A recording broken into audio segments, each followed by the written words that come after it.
दोस्तों नमस्कार, मैं संतोष कुमार।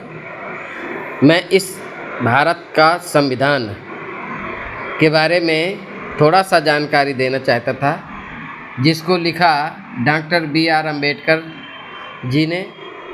इसके बारे में थोड़ा सा जानकारी मैं देना चाहता था कि इसमें 22 भाग हैं और अनुसूची 12 हैं और अनुच्छेद 395 हैं।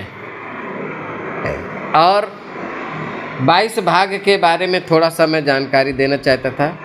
22 भाग कौन कौन से हैं और उन भागों में क्या क्या दिया गया है। तो भाग 1 में संघ और उसका राज्य क्षेत्र के बारे में दिया गया है। भाग 2 में नागरिकता के बारे में दिया गया है। भाग 3 में मूल अधिकार के बारे में दिया गया है। भाग 4 राज्य के नीति निर्देशक तत्वों के बारे में दिया गया है। भाग 5 में संघ, जिसमें कार्यपालिका राष्ट्रपति, उपराष्ट्रपति, सांसद और न्यायपालिका हैं। और भाग 6 में राज्य के कार्यपालिका और राज्यपाल, विधानमंडल और राज्य न्यायपालिका हैं। भाग 7 में पहली अनुसूची के भाग खाके राज्य हैं। और भाग 8 में संघ राज्य क्षेत्र के बारे में दिया गया है। भाग 9 में पंचायत और पंचायती राज और पंचायत नगर पालिकाओं के बारे में विस्तृत जानकारी दी गई है।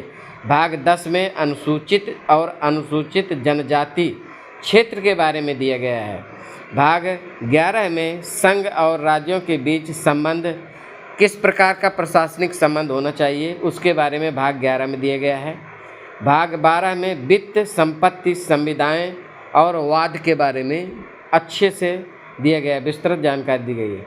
भाग 13 में भारत के राज्य क्षेत्र के भीतर व्यापार, वाणिज्य और समागम के बारे में दिया गया है। भाग 14 में संघ और राज्यों के अधीन सेवाएं, उसके बारे में दिया गया है।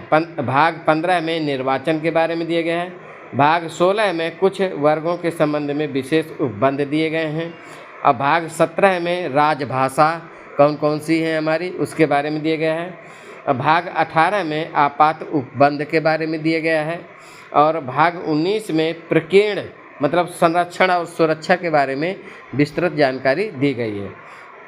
भाग 20 में संबंधित संविधान का संशोधन, भाग 20 में संविधान का संशोधन। और भाग 21 में अस्थायी संक्रमणकालीन विशेष उपबंध दिए गए हैं।